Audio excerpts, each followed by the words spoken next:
আচ্ছা ম্যাডাম, আমি একটু আসছি। আপনি কি স্কুলের শিক্ষিকা? তাহলে আপনি ক্লাস নিচ্ছেন?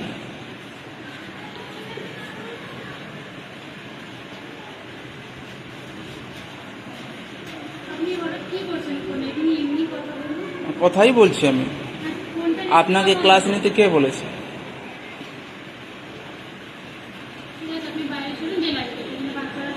না ঠিক আছে, হ্যাঁ বলুন, আসুন।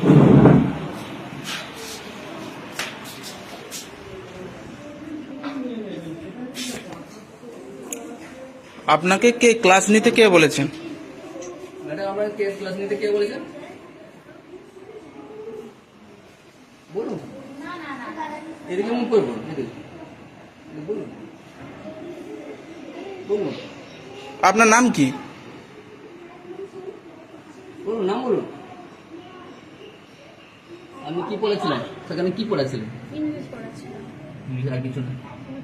ইংলিশ পড়াচ্ছিলাম কারণ এখানে পর্যাপ্ত শিক্ষক নেই, যার জন্য বাচ্চাদের পড়াতে অসুবিধা হচ্ছে। কটা ছেলে মেয়ে হলে মাসে কত বেতন লাগলে হবে সেরকম জানেন না? কি বুঝলাম না, আমি কি আমার বলছি? চারটা ক্লাস, তো চারটা ক্লাসে দুজন মাস্টারের ভিতরে ক্লাস হয়। চারটে ক্লাসে কতজন ছাত্রছাত্রী যান? যতজন ছাত্রছাত্রী থাকুক, প্রত্যেক আমরা যখন আমরা প্রাইভেট ক্লাস করাই, একজন বাচ্চা দিয়ে করাই তো প্রাইভেট ক্লাস, আর স্কুলে একজন বাচ্চাকে দুজন টিচার কি করে সামলাবেন? আগে একজন মাস্টার কি করেছে? একজন মাস্টারমশাই তো সামলাতে পারেন না। হয়েছে কি করে হয়েছে? এটা তো হয় না। একজন মাস্টারমশাই কখনো না, চারটা না, ক্লাস এই সামলাতে যে পারে না। আপনি যে এসছেন না, চারটা ক্লাস মানে চারজন টিচার দরকার। একটা কথা বলছি, আপনি যে এসছেন না, আপনার কিছু ডকুমেন্ট আছে? ডকুমেন্টস মানে বুঝলাম না। আপনি যে এখানে ডকুমেন্টস আমি পারমিশন, হেডমাস্টারের পারমিশন নিয়েছেন, ডকুমেন্টস জমা দিয়েছি। হেডমাস্টার আপনার সে অনুমতি কার কাছে নিল? সে আপনি বলে দিল যে আপনি করে থাকবেন। তো মানে আপনাদের কাছে পারমিশন নিতে হবে নাকি নিতে হবে না? গ্রামের কাছে? কমিটি নেই? তাহলে আমার তো জানা নেই, আমি কমিটির কাছে জানাবো এবারে। না, আপনি জানালে হবে না, আপনাকে চলে যেতে হবে, পড়াতে পারবেন না। না না না, আপনি পারমিশন নেওয়ার আপনি কে? কি পারমিশন? আমি তো এই প্রসেসটা জানতাম না যে কমিটির কাছে পারমিশন না, স্কুলে আপনি ক্লাস নিতে এসছেন আর আপনি প্রসেস জানেন না? না জানি না তো, আমি তো কালকে এসেছি। আচ্ছা, গতকাল এসেছি, তাহলে জানবো কি করে? আপনাকে আপনারা কে বললেন বলেছেন? আমি আপনাকে কে বলেছেন ক্লাস নিতে? আমি হেড স্যারের কাছে জিজ্ঞেস করছেন, তো হেড স্যার বলেছেন যে আপনি আসুন, আমি এলেন কমিটির সাথে তো কথা বলি। আপনার বাড়ি কোথায়? আমার বাড়ি জাতিমার। নাম কি আপনার? ইপসিতা জানা, বাবার নাম কি? চন্দন জানা। মানে আমাদের স্কুলে যে টিচার, মানে হেডমাস্টার মশাই, উনার মেয়ে আপনি? আচ্ছা, উনি বলেছেন ক্লাস নিতে আপনাকে? উনি বলেনি, উনার পারমিশন নিয়ে এসেছি আমি। Permission ওনাকে মানে জিজ্ঞেস করেছি। বলেছেন? হ্যাঁ, উনি বলেছেন যে আপনি যান, আমি কমিটির লোকের সাথে কথা বলবো, আপনি যদি পারমিশন দেন তাহলে আমি এসেছি। তাও ওই দুদিন হলো আমাদের যাই দেখি ক্লাসটা করে।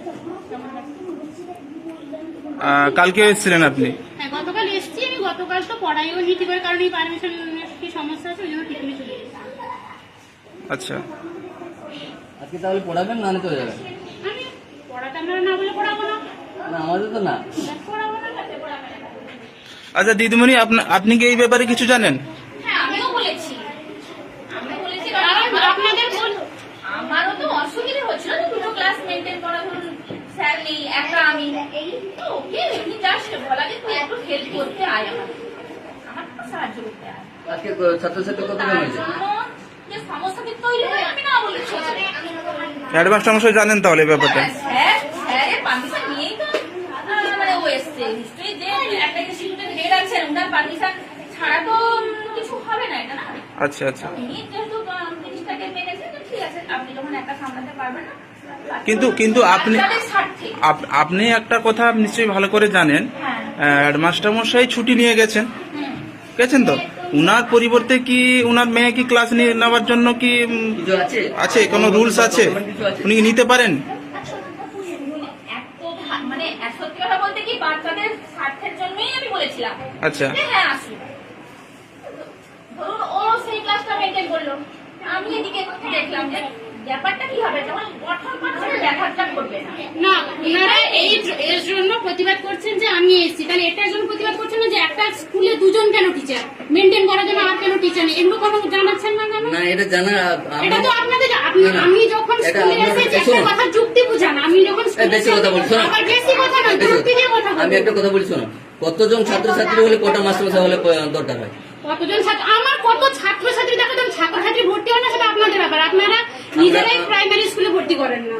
কি করে করবে? আরে কি করে করবে? মাস বসে 12টার সময় যদি আসে কোনো চাবি মারানো হবে একটা ছেলে তো তো টাইমেই তো আসছে, মাত্র মাসে 12টার সময় কখন আসছেন? আচ্ছা শুনুন আপনি ভালো করে জানেন না? আমরা ভালো করে, আমরা গ্রামে থাকি, আমরা জানি স্কুলের হেডমাস্টার মশাই কটার সময় স্কুলে আসেন, কখন স্কুল থেকে বেরিয়ে যান, সেটা আমরা ভালো করে জানি। আচ্ছা, তাহলে ঠিক আছে, সেটা বলবেন আপনারা। 12টার আগে কোনোদিনও উনি স্কুলের গেটে মানে পা রাখেন না।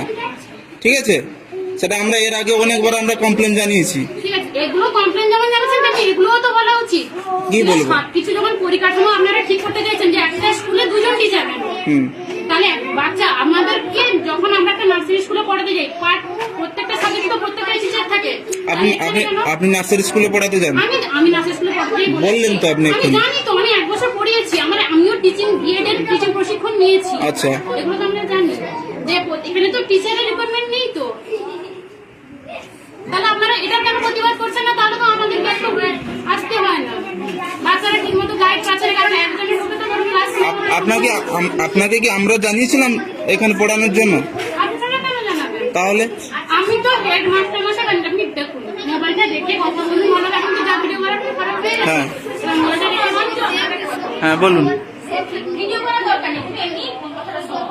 আমি যখন দেখছিলাম, ঠিক আছে, আমি যখন আমাকে ডাক্তার বলেছিলাম তো বেড রেস্ট নিতে, তো আমার পরিবর্তে কিন্তু আমার যাওয়া এসেছে।